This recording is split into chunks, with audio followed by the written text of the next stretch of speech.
It's great to meet you. Thank you for taking a minute out today. Absolutely, same with you. Just feel free to ask any question you want, however you like it, and Okay. Yeah, just go no, with it. we'll just have a good talk about your life, and there's so many wonderful things going on with your resume. I mean, as the inventor of pepper spray, so many things. So I want to begin with 5 years ago today was like the clampdown of the pandemic, March 13th. So how much of living through that time period has influenced and affected the way that you live your life today? Well, not much, surprisingly, because Yeah. I have, and all because of what I'm going to be speaking today, which is a very powerful program called Rise of Giants. Yeah. Is not is not a philosophy that I've come up with. I'm just a messenger of it. Yeah. And I had an academic career and a business career, and I put all of that together, and I was a practitioner at the same time for, I mean, I'm talking 50 years since I was very young. Yeah. So that kind of gave me the tools to be able to do. Yes, I was shocked like everybody else Yeah. about what has happened, what is going on, and and how do you have to change. But it was kind of good for me because it put me back to where I am, self-focus, Yeah. and all the things that I am good at, doing. And this is one of the things about what I'm going to be discussing today, is that regardless of where you are geographically, it's the state of the mind, it's the mindset, Yeah. and all the values and all the way you think and all of that you bring to the table. So let's get to the heart and soul of Rise and what you've done in your career. I'm going to put you in front of a bunch of grade school kids. It's career day. They're fifth graders, and the kid in the back of the room is curious and it is like, hey, what do you do for a living? How do you answer them? Yeah, I think the best way to do is really go back and start from the very beginning of my life, which is childhood. Yeah. Not that that's relevant. I'm not here to toot my horn about my life, but I think it's important because it kind of gave birth to the way things are happening today. First of all, starting from today, I've been CEO for decades. I founded my own company years ago that just went global, and we invented pepper spray. I still hold all the patents, and we introduced it to 42 countries around the world. I mean, I wrote the manual for the federal government. I trained more than 4,000 law enforcement officer. I'm still the number one expert in federal court regarding pepper spray usage and misusage and all of that. But at the same time, I own several other companies as a business person, and I'm living the American dream. It wasn't easy, and that's what the whole program is about today.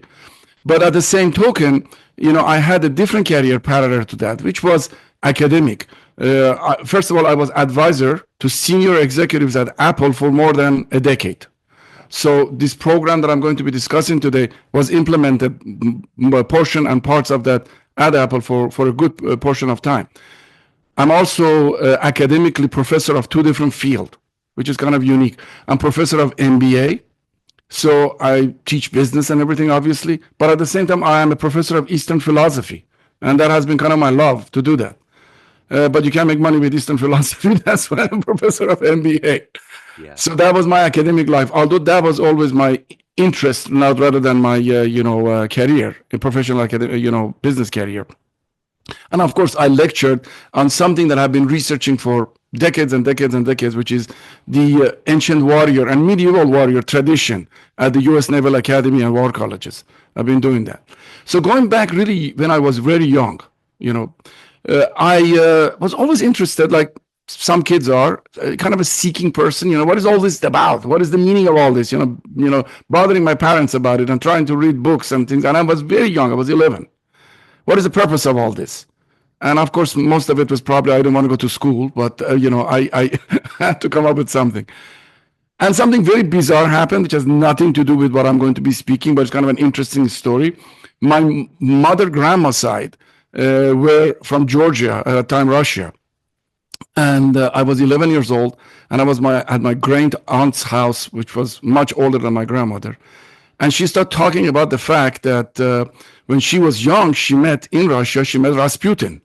I didn't know Rasputin for anybody. I didn't know he was a good man or a bad man or whatever. I was 11, and it kind of intrigued me. And she talked about hypnosis and all that. So by age of 14, I was hypnotizing everybody. Wow. I went to the best hypnotist I could find, which was the Eastern method of hypnosis, which is kind of different from what we do in the West, and all of that. And then That wasn't satisfying to me. I wanted to know more. So, what's the first thing you do? I mean, you're trying to look into philosophies of life. You're trying to look at religion. And I just ended up with yogis of India. So try to see what they do. And I'm not talking about the YouTube kind. I'm talking about the really genuine, authentic, yogis of India. And for the past 50 years, on location, I traveled, I studied there with really top experts. I, went too deep into the philosophy of yoga and meditation. That wasn't still enough. I wanted to know more. So, although it was great, and I still do it, and I still practice it, and it's part of my personality and what I do. Parallel to that, since the age of 11, again, I was involved in the Japanese martial art, comes from a totally different world, and studying the classical Japanese martial arts and the discipline, the philosophy, and all of that. As I'm doing that, I get to know the concept of the warrior, but not the warrior of the tribal warrior, but the warrior of the mind, warrior of the spirit, of course, the warrior of the body, but, all of those things. And I started researching it. And because of my academic background, now I'm able to actually research this, in a way that I can go on location. I can, look at the documentation. I can look at original things. And I found that everything that I'm looking back, it just keeps pointing back to India. Not because India was unique, but because India was one of the only countries in the world that actually started documenting things. Whereas China, for example, is a lot of verbal, oral tradition that you see in that. So I went and traveled India all over the place from top to bottom to look at the historical parts of the warrior tribes, look at the historical part of the philosophy, look at the purpose of life, all this stuff that I'm looking at. But one thing that happened, I want to bring this to this point. So this is just kind of a short story. Sure. As I'm jumping from all these different categories and fields of looking into things, let's say, I find out that although each one of them were magnificent, yoga was great in meditation and health and this and that and the other, nothing was a comprehensive path, a comprehensive way of looking at life. And when I say comprehensive, I don't mean answer to everything. I'm not talking about, giving you solution to how to, fill a cavity in your teeth. I mean, that's not what I'm talking about. For example, something that discusses mind and body. Of course, yoga does that. But what about relationships? That's a very important part of human life. What about the concept of prosperity, success, all of that? And I'm not talking about the modern way of looking at all this thing, all the business books. Remember, I was a professor of MBA. Yeah. So, but, something that says, hey, listen, these are parts of life. You have to pay attention to it. As if you're a kid and somebody wants to give you a manual on life. These are the things you need to pay attention. A philosophy of life. When I say philosophy of life, I'm not talking about religious concept or spirituality, but what is your purpose? What is your meaning? What is, how do you relate to the world? What's going on in your life? A way to live. Yeah. And something that came out of all these things, and I didn't invent that, was the concept of the heroic journey. And I will explain that in a second. Yeah. The heroic journey actually is a very, very top sophisticated topic in the study of mythology, and it's a metaphor for life. Hero goes on a journey and struggles between good and evil, and there's two battles going on: the external battle against forces and then nature and everything else out there, people, and the internal battle in the mind of the warrior that is happening within that person, and he has to overcome challenges, and then he eventually returns to his village. This is just a metaphor, a symbolism, and becomes a catalyst for the transformation of others. Actually, this is very powerful because it has influenced so many. George Lucas, maker of Star Wars, actually went to the heroic journey because of Professor Joseph Campbell. Yes. And he built all of that on that. Just the whole story, as you can go to the Star Wars concept and go there. Now, why is that important? It is important because you can pick up a book. And I'm not against anything. Hey, listen, read as many books as you want to do everything that you have, because that's what I did. But superficiality is one thing, all right, to read something on a page, but getting it down to your gut was the domain of warriors. Yeah. They came up with a concept that changes you from inside, and of course, changes you from outside. They say, a true warrior is tested in battle. You can say all the things you want to say. And it's the battle of life that tells you what, and all the great stuff that you hear throughout the ages, the sayings and this, that, the other, it really comes from people with what the warrior mind, the warrior spirit. I mean, in our own culture in the United States, it's just a perfect concept. You have the Western, culture of ranchers. You fall from the horse, you get back on the horse. What is that? I mean, it's called warrior concept. You have that in Japan among the samurais. Nana karobe yo oki, which means 6 times down, 7 times, and 1 time up. So the whole concept is you don't count how many times you went down. Failure is part of life. Mistakes are part of life. You count how many times you go up. So that kind of mentality is always there throughout culture, around the world, regardless of what age you're talking about. So the warrior metaphor is everywhere. You can find it in any culture throughout the world. And again, I repeat, India documented that extensively. So that's one of the reasons I went to India and yogic philosophy and all that. And I have traveled all over. But that's where I could find documentation, or I could back up the research. And when I say research, I didn't just go on location. I videoed. I have so many footages that I have not published yet. I worked with the India curator of museum, who was one of the best, the late Govind, that is passed away right now.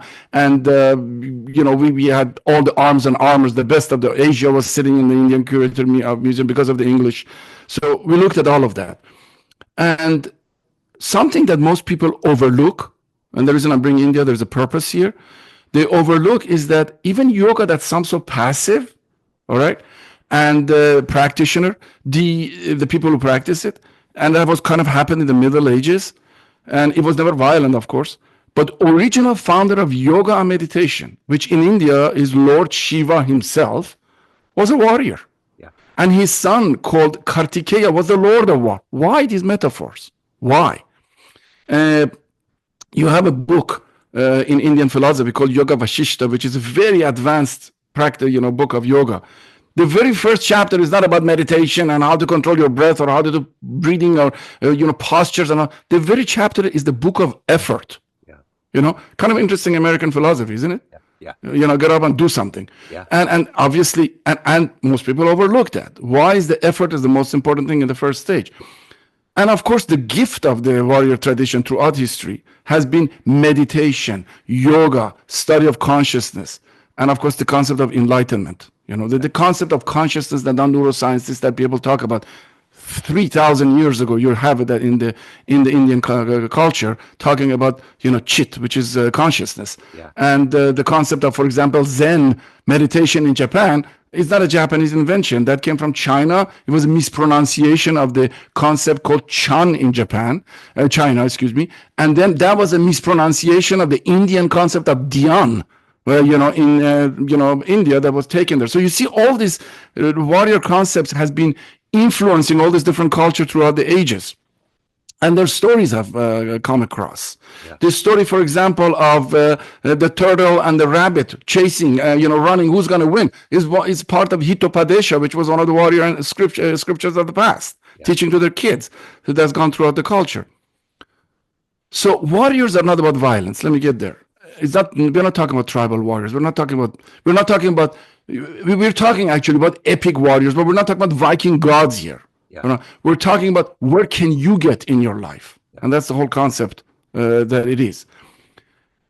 Enlightened warriors, however, were very important. When I say enlightened warriors, people just romanticize, for example, samurai. Remember, I had my background in Japanese classical warriors, tradition and training.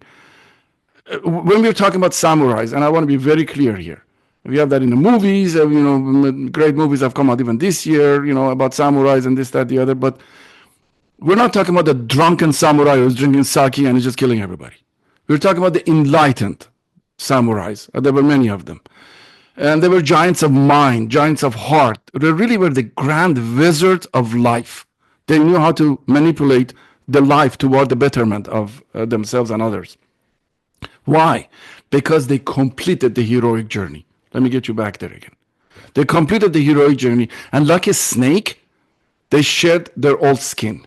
They were transformed completely. They were awake. They were crystal clear. They were powerful. And they were wise. That's very important, the philosophy of life. They were phenomenal achievers. And you can look at throughout history that back there, their stories, their tales, and they were incredible strategists. I mean, they've done things in war that is also comical, that you will never think about it, is the foundation of innovation thinking. Let me just say that. I took that to Apple. And I was teaching at Apple for more than a decade the concept of creative thinking and innovation mindset. That's one of the things. I did many other things there in terms of providing information in regards to the warrior tradition, of how they were so creative. They looked at the same reality that you and I look at, but from a different angle, a different slice of reality. So that perspective gave them a creative thinking process so that they could solve problems and challenges differently. And of course, an exceptional creative thinkers, as I mentioned to you, they were. One thing before I go further, I want to make sure it's clear. As powerful that this sounds, heroic journey was not the domain of man. I mean, throughout history, you find enlightened female giants, throughout cultures. So being a CEO, being an academic, being a business person, being a practitioner, and being a researcher and all of that all came to a point at this age in my life that I said, hey, listen, I better put this out just for the purpose of, this is not a business for me. Yeah. Because if I wanted to do a business, I would go sell pepper spray or something else. Yeah. Let's put this out, all right, so that everybody can experience it. And when I'm long gone, it's on the internet. At least people can change their lives. I mean, we can't deny the fact. I don't want to get somber or dark here, but life is difficult. Yeah. The teenagers are having problems. Elderly people have problems. I'm not here having the illusion that this is going to change everybody in the world. No. But if you don't put it out there, nobody will have anything to do anything to change. Yep. So we need to put something again. Why? You may say, well, there's other option. Yes, but I want this to be here because it's comprehensive. Yeah. It really addresses every areas of life. So because I was a researcher, a practitioner, I put it together and I came up actually with a wordage in English, which is based on their philosophy. It's called the rise of giants. Yeah. All right. And I will explain that why that word is there. Because according to giants, enlightened giants, we are free to fall, but we are also free to rise as giants. Yeah. So this is very important that freedom is back to you. Yeah. Stop complaining. Yeah. Stop belittling yourself. Stop going back to your old stories. You are able to rise as giants. Now, people here immediately become extremists. Oh, wait a minute, Cameron. Are you telling me that everybody can become giants? No, this is not the concept here. This is not what the path is. This is not what the concept is. This is not the practical. Remember, they were warriors. They were practical. Yeah. Their swords had to be sharp. Yeah. Their arrows had to be sharp. So let me give you an example of music. If you don't know how to play piano, all right, you don't know how to play piano. You don't have to become Mozart or Beethoven in order to start piano. Sure. So if you start piano with a good teacher, you will learn how to play piano. Mm-hmm. But if you don't do it, then you're at zero. So the whole concept of rise of giants, you become a giant of your own life. It's not becoming giant. There's some people who exceed, like Beethoven and Mozart and all that, and they get there. So I'm here today to start and really quickly introduce it, start the conversation, and talk about the fact that why this is so powerful, because this comprehensive approach is really the reinvention, transformation of how we live and work. Yeah. And we all complain about that. Yeah. All right. And so I went from there and I look into all of this and I said, okay, let's bring this practical philosophy out.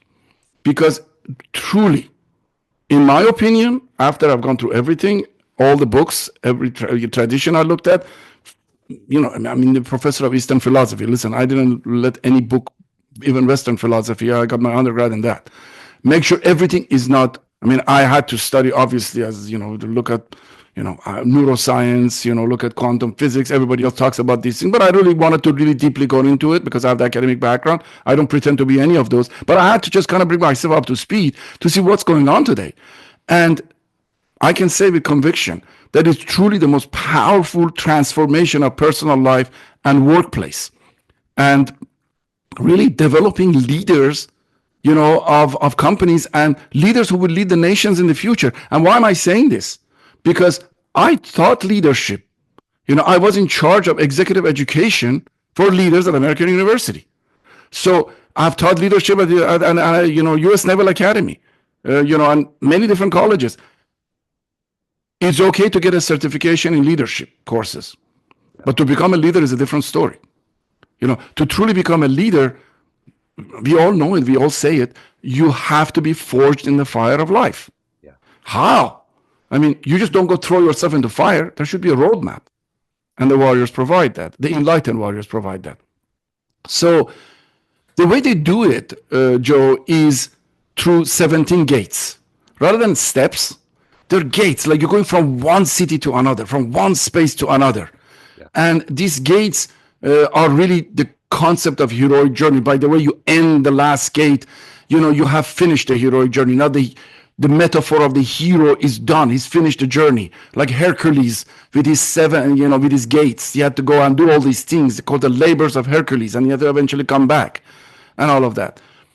And these gates are comprehensive roadmap and also give you this necessary skills to be able to approach life. I mean, how many people talk about stress and anxiety? Hey, listen, think about the stress and anxiety and fears and loneliness of a warrior. That how do they? Something really interesting, and I don't want to get out of the subject, but for people to think about this. Why is it that the samurais in 16th century going forward, there is no mention of something called PTSD in them? Yeah. Why? All right. How many people are suffering with that coming from war? Yeah. Great people who, and powerful, strong people. Why is that there? And well, the philosophy of life, the values and codes they introduced in 16th century, the Bushido code, that the Japanese samurais introduced. But that wasn't all. They introduced Zen, the meditation, and all of these things. In fact, there are articles about this and researches that has been done on it for soldiers. So by the way, all these gates are listed on our website, riseofgiants.com, and I don't want to go deeply into it right now for the sake of time, but I will give you just a really quick bird's eye view, take a minute of it, and explain. Like, for example, they start with purpose and the concept of cosmology. And I don't mean cosmology, God's created this, that, the other, and we're not talking about, but your relationship with nature, everything around you. The next gate goes to really assumptions and beliefs. How you look at things, how you believe about things.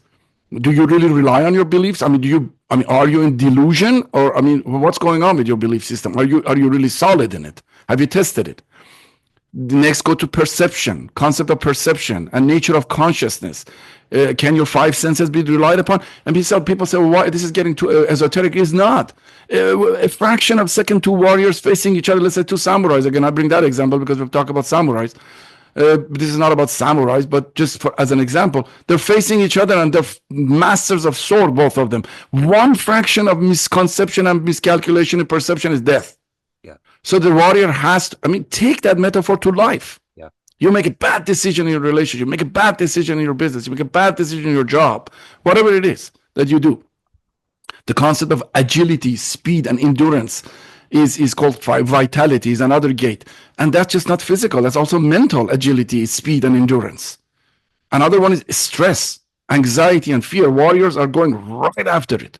They're not sitting down here and just talking about it. Oh, take a few breaths, sit down and do affirmation. No, they actually go into the concept of these things and deep into it. And of course, because of me, we are in 21st century. As I discuss these things, I bring the new science into it because this is not against science. Science has to support it. And I bring that into it. But I do that only so people know it is not something that cannot be tested. It is better tested. It's there. Something that most people don't even talk about because, it's embarrassing, it's shameful, is self-sabotage and addiction. Yeah. How many great people fall? Great leaders fall.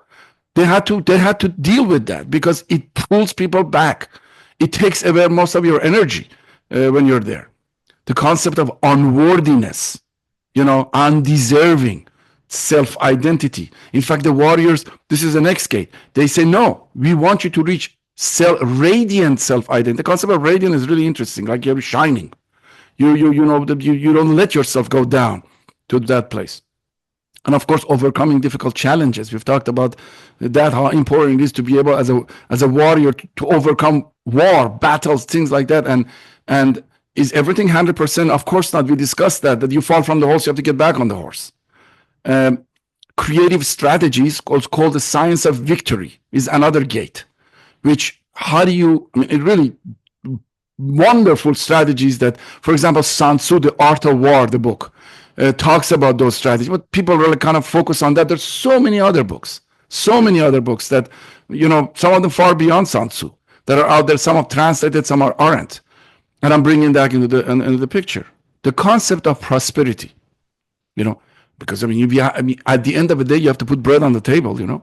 Yeah. And then, you know, if you're never meeting ends, you can't meet ends meet. Then what the point? Your whole focus goes there. Sure. You know, is it luck? Is it there's a secret into it? Is it accident?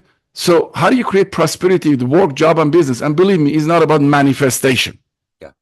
Warriors are very practical. You know, how do you create that?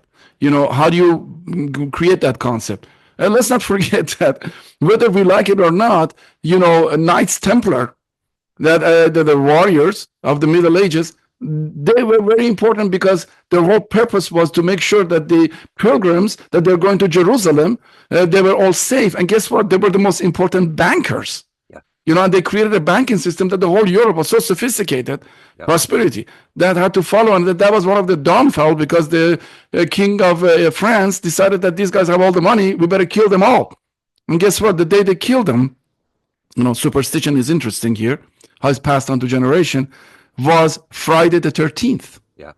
And, you know, that has become part of society and part of our superstition concept. And finally, the last gate is the rise of giant leaders.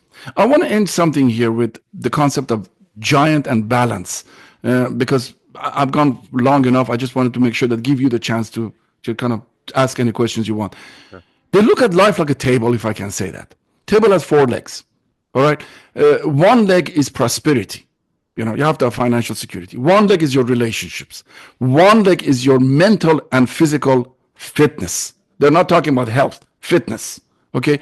And the other leg is your purpose or meaning the philosophy of life that you have. What makes you get up every morning?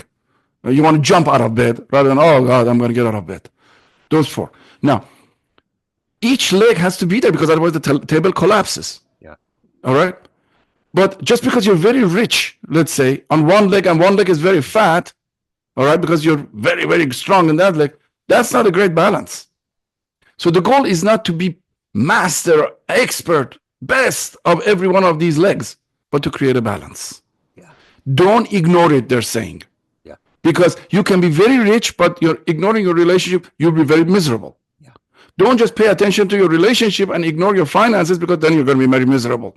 Yeah. Have a philosophy of life, because even if you have money and you have a relationship, you don't know why you're getting up in the morning.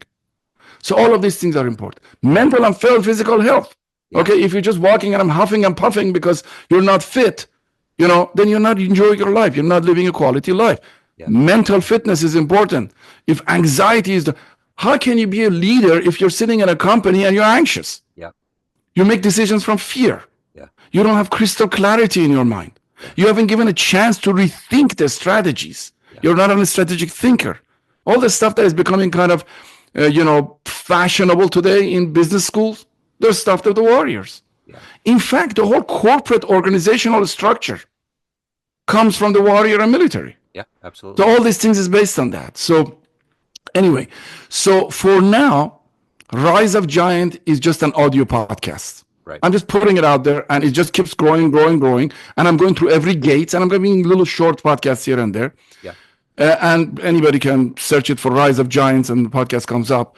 And the concept of the podcast, the goal of the podcast is to introduce the philosophy of discipline of enlightened warriors, tales and stories, physical, mental practices, combative arts, advanced meditations that they had. And when I say advanced meditation, I don't mean sitting in a corner. These guys meditated while they were on horse. Mm-hmm. Creative strategies, focus on success and prosperity, and much more doing that.